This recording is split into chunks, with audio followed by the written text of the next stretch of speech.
Fantastic. Yes. So hello there, everyone. Thank you for joining us, whether you're watching right now here at the wonderful Path Summit, or of course, if you're joining us in the future, sometime, some other place, hopefully it's just as wonderful as today.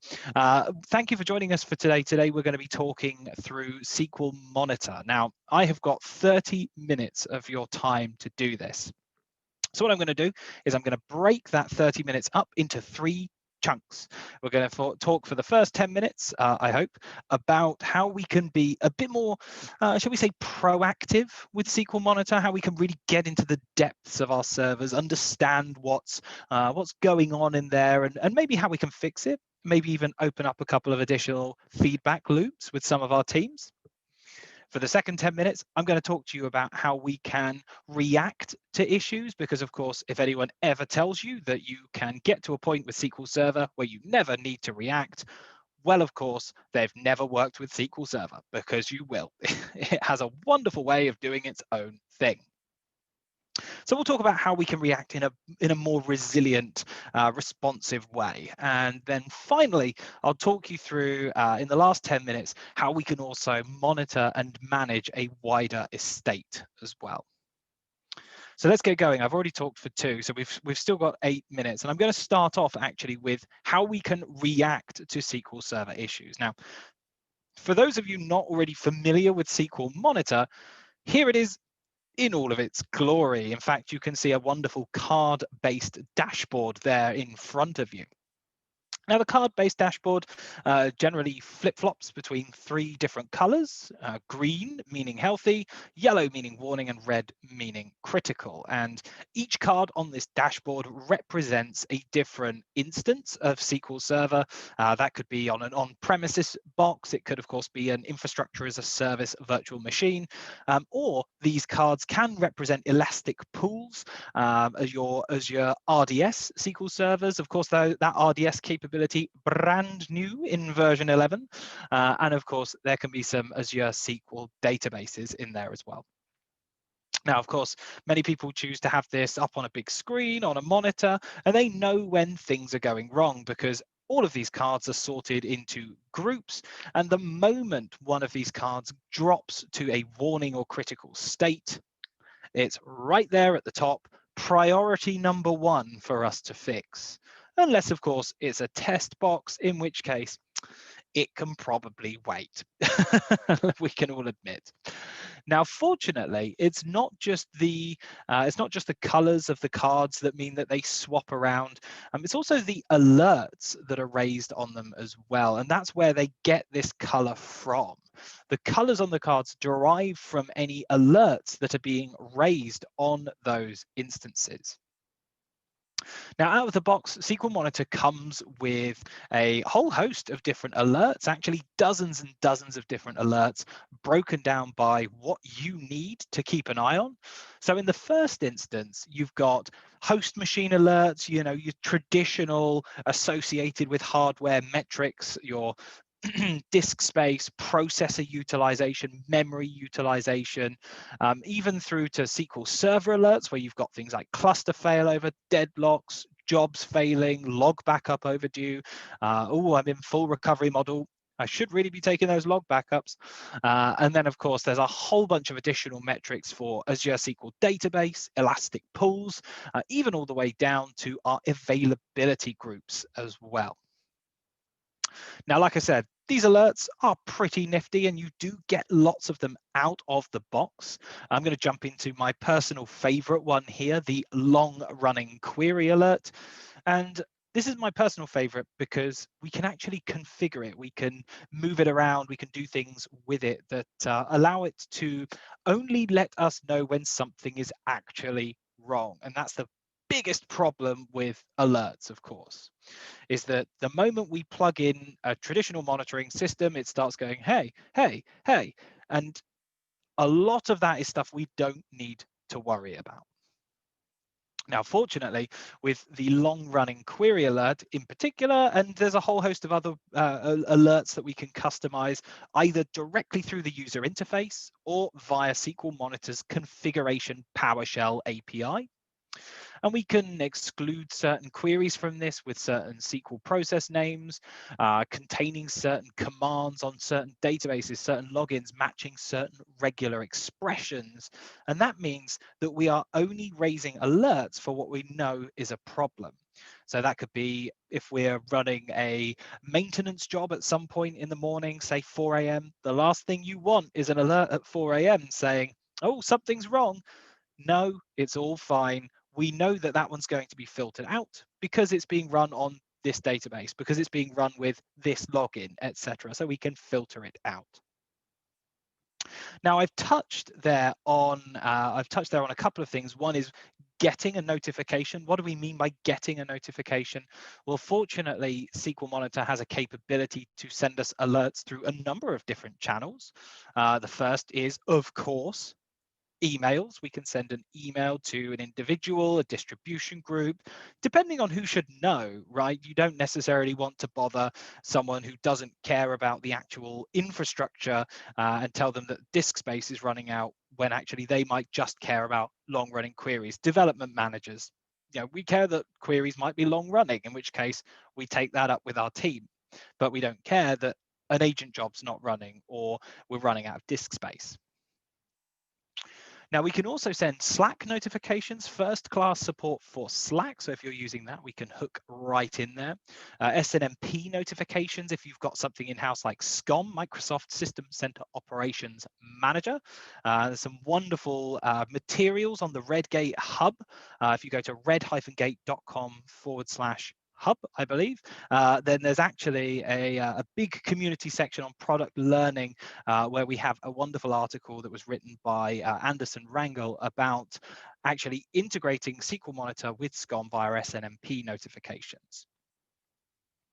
Now, there's also webhook notifications as well. So if you've got an ITSM tool like ServiceNow, you can just link those together. That's absolutely fine. Even PagerDuty. So if you fancy being woken up at 2 a.m. with a phone call by PagerDuty, we can integrate with that as well. That's your choice, though. Now, I did also mention, I've mentioned 2, 3 a.m. alerts quite a lot there, which is traditionally when a lot of us choose to run our maintenance jobs. Fortunately, SQL Monitor has this inbuilt ability. As of late version 10, we have the ability to set up alert suppression windows. So if we know there are going to be any particular times of high usage or when we're going to see lots of alerts like maintenance jobs, you could just build out an alert suppression window and say, yeah, not interested in that. Only block all alerts between 2 and 3 a.m. on Sundays, for instance. And the alerts themselves that do get sent, well, hey, they are pretty darn good. In fact, they are sorted in this alert inbox right here. You can see that we've got a whole host of different types of alerts, like blocking processes, job duration unusual, deadlocks. And if we were going to look at, say, let's just filter down and look at all of our blocking processes. If I could actually type blocking processes, there we go. Select none, blocking process. You'll notice that we've got filtered down. Now, these numbers indicate the number of those alerts that have actually been raised on those particular instances. So let's come down to test 03 SM demo, our testing server. And we can see all of those alerts have been grouped so that they're not creating additional noise. And if we take a look at our most recent one, you'll notice that we get the insight into the head blocker, and we can actually see what that is blocking. So in this particular case, we've got create procedure, user A blocking. So it's firing a procedure, and actually there's the begin transaction and wait for delay 10. Oh dear, fantastic. And that is then blocking all of these other processes. But we can still, of course, tie that back to performance on the particular host machine, the instance. We can see the other queries that were running at the time. So if there's anything a little bit more subtle than a wait for delay 10 minutes, well, then we can actually troubleshoot that in line with performance data. And the graphs themselves have both these gray and green bars on them that represent the user connections, the average log wait time, the buffer cache, hit ratio, etc., at the point the alert was raised, and then, of course, when it finished. Now we can actually jump into any of these different metrics. You see, if I click on the graph itself, it will then take me over to the analysis graph where we can plot not just that metric, but any of the metrics that we find in SQL Monitor. This is the last 30 minutes. Let's have a look at the last 7 days. We can even compare that with a baseline of 7 days previous, extend it, regionalize it, and actually understand, well, hey, what is the usual behavior in a 5-day period? Well, we can see on average, we tend to see the highest spike at around 12 midday. So that's something that we might want to have a look at. And we can drill in even just using the scroll on your mouse. I can just scroll right in and look at, say, let's say the last 2 hours and 38 minutes. Why not? We can still correlate those high levels of user connections with their averages as well. And I can just plot, let's say, add another metric. I can say, let's think about batch requests per second. There we go. Oh, yeah, that's interesting. I'm not quite sure why those batch requests per second are going up quite so high. But fortunately, in every aspect of SQL Monitor, you've also got this lovely embedded expertise as well, actually taking you through an explanation of that key metric. And there's a bunch of perfmon counter metrics in there and a bunch of others too. An explanation, guideline values, what else you should check, even links to MSDN articles as well to troubleshoot. Now, I've shown you a whole bunch of metrics that you can use to troubleshoot. Now, fortunately, you can create your own as well. So if there's something you care about in particular, when it comes to your servers, hey, I really care about the objects that have been changed or the suspicious or any suspicious errors that might be indicative of a SQL injection attack, maybe the number of the average IO stalls, perhaps. Well, you can build your own queries in very, very easily as well with the custom metrics.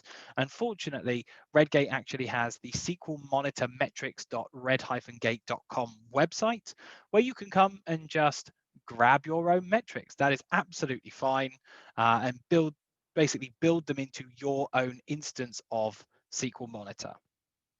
And these custom metrics are contributed to via, from a number of different sources, but not just the Redgate team, also Redgate partners.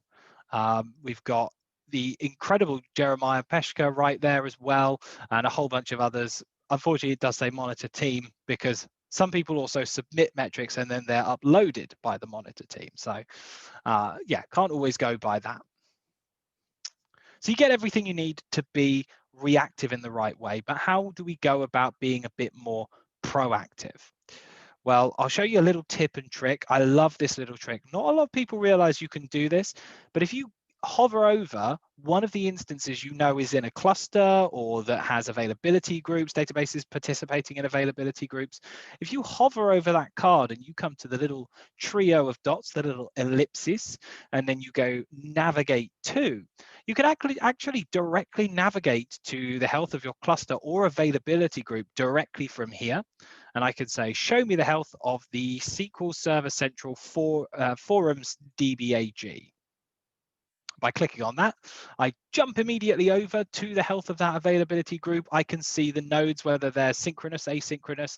I can see the health of those availability replicas, any pending alerts. This does not look particularly healthy, my bad. But we can also see important metrics like the transaction delay and the send and redo queue as well. Now, what about if we're just drilling into that particular instance? Well, of course, click on the card and it will jump you to SQL Monitor's overview timeline. It's a very straightforward timeline. And everything that you see on this particular page is actually derived from that graph. That graph is the one graph to bring all the metrics together and in the darkness bind them. Lord of the Rings reference there for anyone who cares. But effectively, if I open up this window and we look at, say, everything since 4 o'clock yesterday, you'll notice that all of the graphs below there actually updated, the CPU, the memory, the disk IO, the weights, all updated. And we can We can look at any of these key metrics in slightly more detail should we wish. Now, if I actually zoom in on just that one particular period of time and we look at, say, the CPU, that's me, Christopher Philip Unwin. But we're looking at the CPU, and you'll notice that we actually have this spike in machine processor time there, as opposed to SQL Server processor time.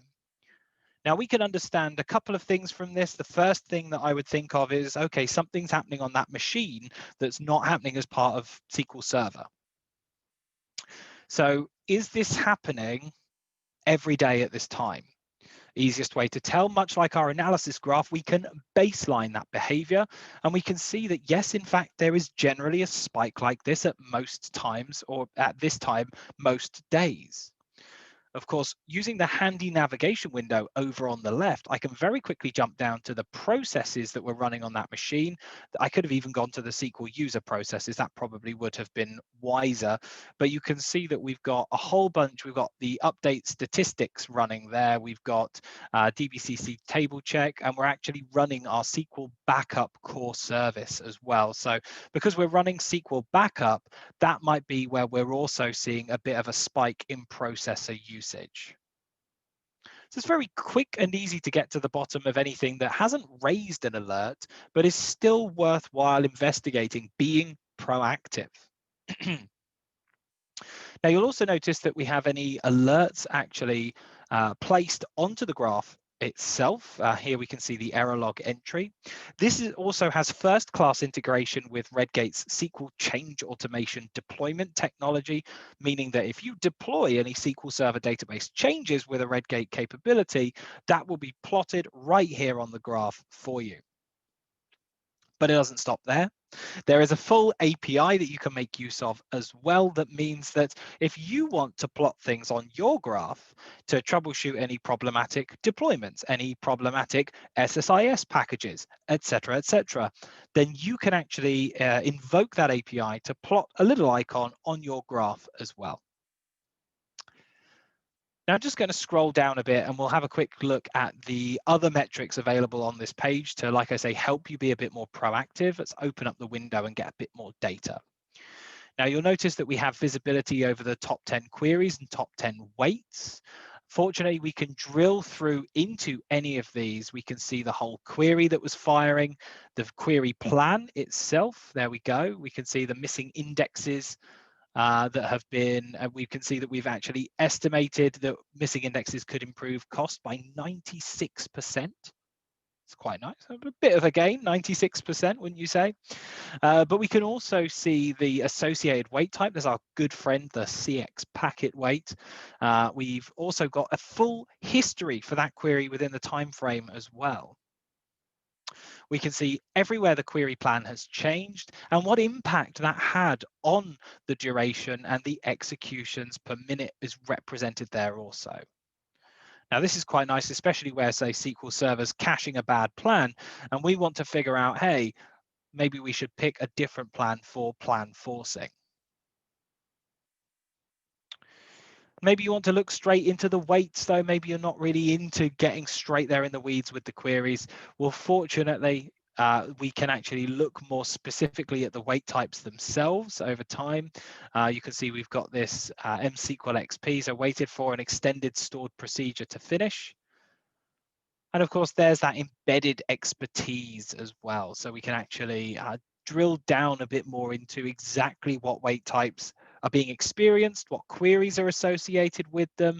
And of course, we don't need to go through each individual query to analyze which weight type we are suffering from the most.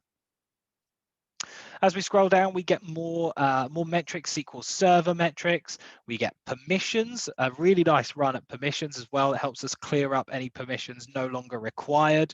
We can see our Windows logins, our SQL logins. We can even see the sysadmin, server admin, security admin roles in use as well. So that's really helpful if someone's changed teams or no one needs that level of access as well from a compliance perspective. We have host machine metrics, disk usage, even something that is brand new as of version 11 alongside that RDS as well capability is tempdb. Now, for a long time, people have been saying to us, if only SQL Monitor gave us just that bit more insight into tempdb so that we could understand exactly how tempdb is being used. And if we've got, I don't know, we could see we've got version store in use here, what the main logins are, the main programs, etc., main databases. Obviously, this is brand new into our example SQL Monitor walkthrough, but I tell you what, install SQL Monitor if you don't have it already, or upgrade your license of SQL Monitor and see what insight you can fetch from tempdb. And I think you'll be surprised at how useful this could be. Now we can see, as we saw earlier, our SQL user processes, another way into our availability groups. Our processes are top 10 by CPU, our error log if we want to, and even down to a database level as well. We can drill into the, let's do the SQL Monitor database. And you'll notice that, again, we get the insight into the database size, log flushes, transactions, properties, backups, etc. Everything that we could possibly want at even the database level as well. And that is how we can be a bit more proactive as well with all of those metrics, the baselines, the insight, the ability to drill down, to roll back time. We have all of that capability in a very beautiful UI. Now, I did also talk about managing the estate in a wider sense. One of the biggest things that we find people having to do when they're actually monitoring SQL Server is, number one, they have to report to other stakeholders around the business who do not want to sit next to you and watch you walk through SQL Monitor. I'm sorry to break the news, but it's the truth. Effectively, what they want to know is, are our systems performant? Are our servers up? And is everything getting better? Are we seeing nice big green ticks? In which case, there is nothing stopping you from building a number of reports for this as well. So in this particular case, I can see my instances with the lowest uptime, my fastest filling disks, the alert summary as well. So this is actually letting us know, hey, how much better are we getting period on period? You know, have we seen a rise in high level critical alerts where the machine has been unreachable or the redo queue's gone completely out of whack? No? Well, maybe that's something for us to work on. But there's only two things for you to really think about when it comes to reports, and that is reports and tiles. And between them, they are two big thumbs way up. And effectively, you create a new report, it's blank, and then you add tiles to that. And you can choose the width, you can choose exactly how kind of wide, how much of the report they take up. And you can then pick from three different tile types. So the first is the analysis graph. So that's anything you can plot on that analysis graph, even your custom metrics, that can all go in a report. Summary tiles, so programmed in by the SQL Monitor team, things like a summary of log-on failures, alert summaries, instances with the lowest uptime.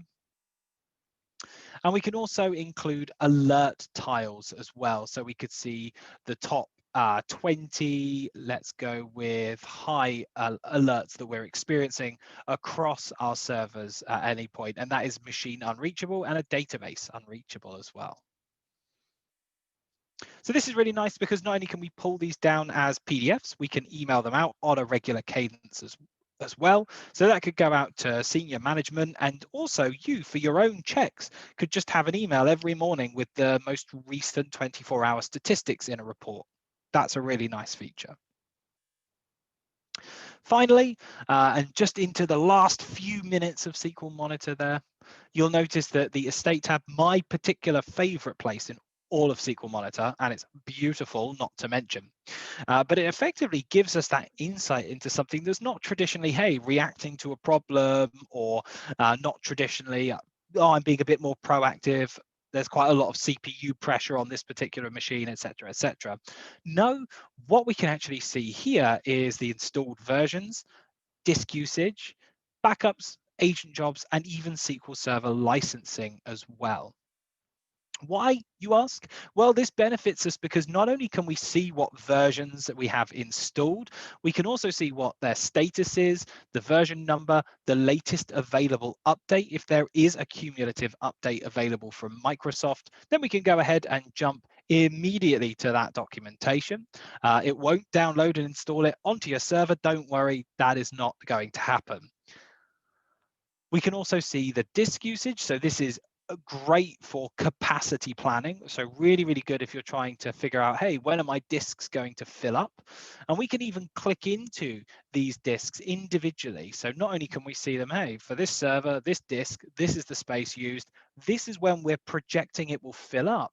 But we can even jump into that particular disk. Probably picked out a bad disk here, but the disks that we have on this particular node, you'll see we've got C, E, and F, and we can see what we've got used, what the free space is, and that's then broken down with the projected change. So maybe if we jump then to, let's jump into a different disk. Let's go with C.